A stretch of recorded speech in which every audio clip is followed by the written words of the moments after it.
Close your eyes for a moment. Imagine a winter so brutal it doesn't just chill you, it breaks you. Forests stretching so far that the horizon disappears into trees. Lakes so vast you'd swear you were standing at the edge of the ocean. Now imagine people who didn't just survive all of this. They danced with it. They sang to it. They called it home. These were the ancestors of Canada's Indigenous peoples. And this is where the story begins. A story 15,000 years old, soaked in glory, heartbreak, love, and a stubbornness that refuses to die. 15,000 years ago, when a bridge of ice still connected Asia to North America, the first humans crossed over and stepped into this vast, untamed world. Generation by generation, they moved, some following the Pacific coastline, some settling into the endless prairies, others building their homes beside rivers and lakes that glittered like mirrors. Each group learned to read the land, to live with it, and to draw from it everything they needed. And they didn't just survive, they built civilizations. The Haudenosaunee, known to many as the Iroquois, lived in the East and had developed a political system so sophisticated, so ahead of its time, that it would later inspire the United States Constitution. They forged peace treaties, they held joint councils, and women held real political power, something that, in Europe at the same time, was barely imaginable. The Algonquin peoples hunted the northern forests and glided across rivers in birch bark canoes. Vessels so perfectly engineered that when Europeans first laid eyes on them, their jaws dropped. They copied the design immediately. On the west coast, the Haida, Tlingit, and Kwakwaka'wakw carved towering totem poles. Not decoration, but history books written in wood. Every line, every shape, every figure told a story that stretched back through centuries. And then there were the Inuit of the frozen north, living in cold so extreme it would kill most creatures. They didn't just endure, they thrived. They built snow houses that defied the frost, sewed garments that would shame the finest European tailors, and hunted in the total darkness of the polar night. These were not primitive people. These were civilizations, complete with language, art, philosophy, law, and spirituality. Then came 1497. An Italian sailor named Giovanni Caboto, the English called him John Cabot, set sail from Bristol, England, searching for India. He was wrong about where he was going, but that mistake changed the world. He landed on the shores of Newfoundland and introduced an entirely new world to Europe. When he returned, his report was almost too good to believe. The waters were so full of fish that you could scoop them out with a bucket. That single sentence sent European fishermen into a frenzy. Then came Jacques Cartier, a Frenchman, in 1534. He sailed into the Great Gulf of St. Lawrence, encountered indigenous peoples, and heard a word, likely from the Iroquois language, that would echo through centuries. Kanata. It meant village. It meant community. Cartier misunderstood it as the name of the land itself. And from that beautiful, accidental misunderstanding, Canada was born. The French fell in love with this country. Samuel de Champlain, called the Father of Canada, founded the city of Quebec in 1608. But Champlain was not your typical conqueror. He learned indigenous languages. He built genuine friendships. He listened. Fur traders arrived. Jesuit missionaries followed. And slowly something new took shape. New France. Children born of French and indigenous unions, the Métis, created an entirely new culture.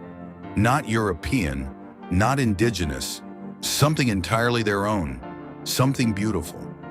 But alongside all of that beauty, there was a devastating shadow. The diseases Europeans carried, smallpox, measles, swept through indigenous communities like wildfire through dry grass. These were people with no immunity, no defense.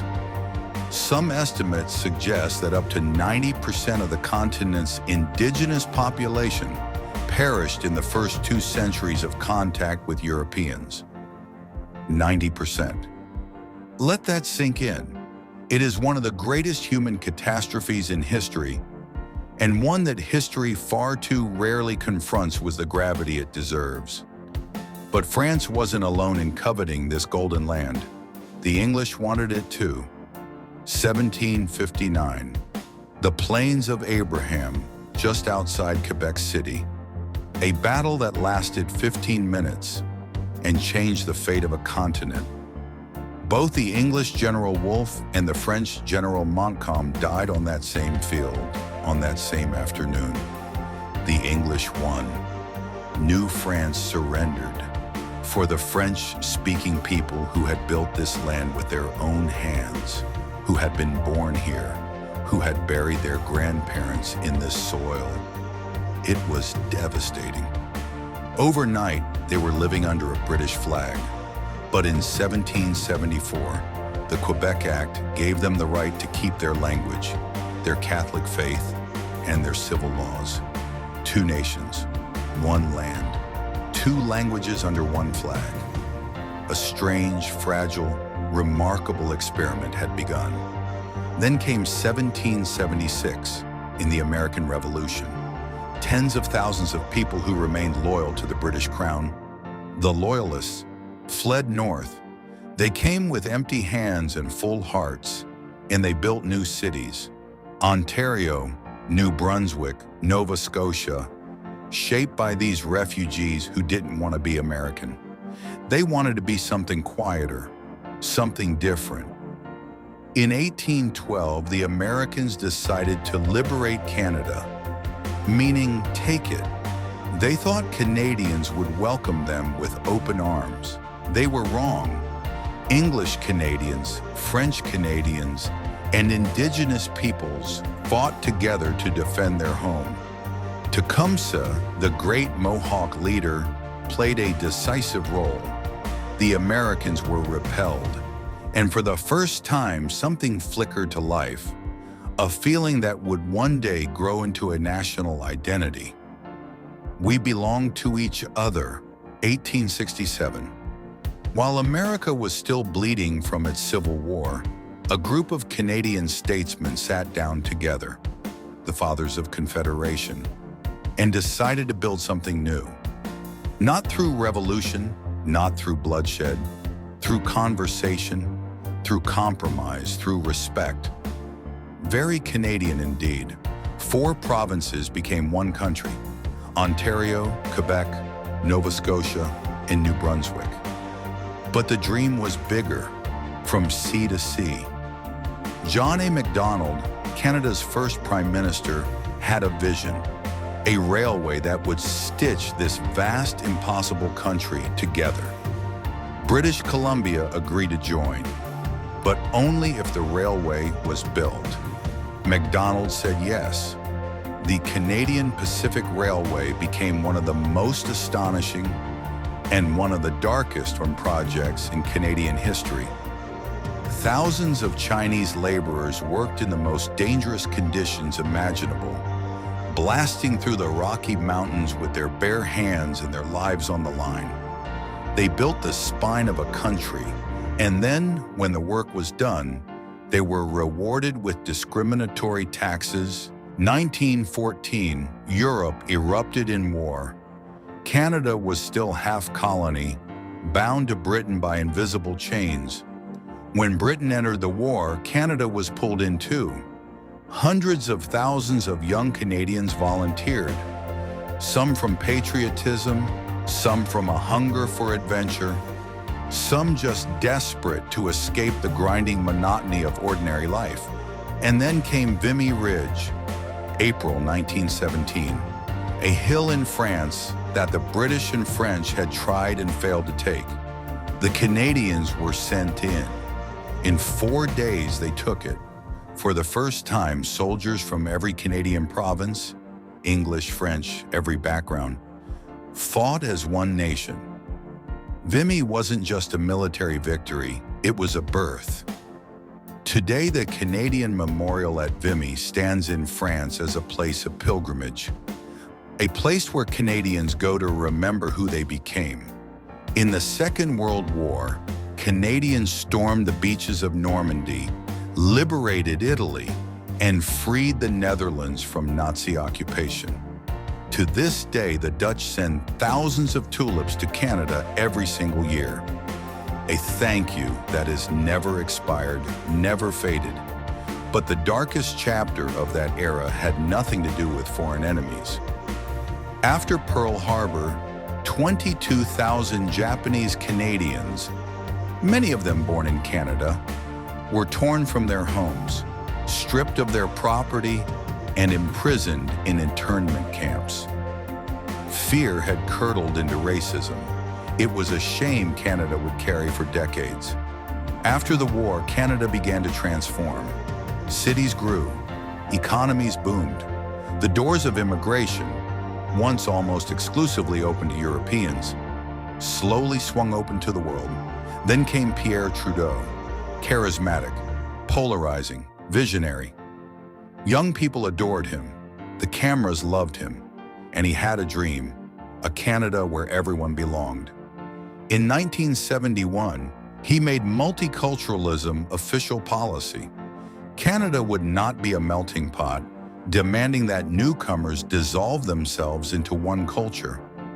Canada would be a mosaic, everyone keeping their identity, everyone also becoming Canadian. It was an idea many doubted, but Canada built it. And today it is one of the most successful multicultural societies on earth. In 1982, Trudeau stood in the rain and signed Canada's own constitution, finally severing the last legal ties to Britain. Full independence. He was smiling. History was watching, but not everything was peaceful. Quebec had always been a question mark. French-speaking Quebecers felt their identity slowly eroding in an English-dominated Canada. The 1960s brought the Quiet Revolution. No guns, no bloodshed, but a profound social transformation. Quebecers reclaimed control of their economy, legally protected their language, and some of them began asking a harder question. Is this enough, or do we need to leave? October 30th, 1995. The Quebec referendum on independence. A night no Canadian slept through. The result? 50.58%, number 49.42%. Yes, by a margin of about 50,000 votes, in a population of millions, Canada did not break apart, but everyone understood. This question had not been answered. It had only been postponed. That tension still simmers beneath the surface of Canadian life. Quieter now, but never entirely gone. A country with two souls, still learning how to carry both. And then there is the story that Canada tried to keep hidden for too long. From the late 1800s through the 1970s, Indigenous children were taken from their families and placed in government and church-run residential schools. The goal was explicit and brutal: remove the Indian from the child. Their languages were banned, their cultures were erased, their names were changed. Those who dared speak their mother tongue were punished. Many of these children were physically and sexually abused. Many fell desperately ill, and many never came home. In 2021, the remains of more than 1,000 children were discovered, buried on the grounds of these schools. Canada trembled. The world stopped. King Charles and Pope Francis both issued formal apologies. But what does an apology give back? Canada is still trying to answer that question. This is the wound that forces this country to stand before a mirror and look honestly at the reflection, that reckoning is still happening right now. And yet, here we are, Canada today, 38 million people living in the second largest country on Earth. Toronto is one of the most diverse cities in human history. More than half its residents were born outside Canada. Walk down a single street and you'll hear dozens of languages. Eat food from every corner of the planet. Sit beside someone from a country you've never visited and feel somehow completely at home. Vancouver sits between snow-capped mountains and the Pacific Ocean, a city where you can ski in the morning and swim in the ocean in the afternoon. Montreal is a small Paris wrapped in winter, jazz festivals and art, and a joie de vivre that will steal your heart. And Quebec City, with its cobblestone streets and European architecture, feels like a piece of the 17th century that somehow survived intact in the middle of North America. Canada has always lived in the shadow of its enormous neighbor to the south. Louder, bolder, 10 times bigger. But Canada found its own voice, quieter, less interested in shouting. Universal healthcare, multiculturalism, equal rights, a foreign policy built more on mediation than muscle. In 2005, Canada became the 4th country in the world to legalize same-sex marriage. Not with fanfare or fury, but with the quiet confidence of a country that had simply decided to do the right thing. Canada faces real challenges too. A housing crisis suffocating an entire generation, persistent inequality in Indigenous communities, climate change turning its northern forest to ash, identity tensions that flare without warning. But Canada has learned, slowly, painfully, to face these things honestly, not to hide them, not to pretend. That in itself is a kind of national maturity. From the first footprints pressed into Arctic ice 15,000 years ago, to the glass towers of Toronto reflecting 1,000 different skies, from birch bark canoes to railways blasted through mountains, from maple forests burning gold and crimson in the fall, to lakes so clear you can see the clouds moving in their depths. Canada is a great story, full of wounds, full of beauty, full of different people who kept trying against all odds to build something rare, a country where everyone belongs. That red maple leaf at the center of Canada's flag is the perfect symbol. The maple tree survives brutal winters. It blazes with color in the fall. And every spring, without fail, it turns green again. Canada is exactly that. A country forged from cold and hardship, from difference and pain, and still growing, still becoming, still reaching with everything it has towards something better. A country that, with all its scars, is still becoming.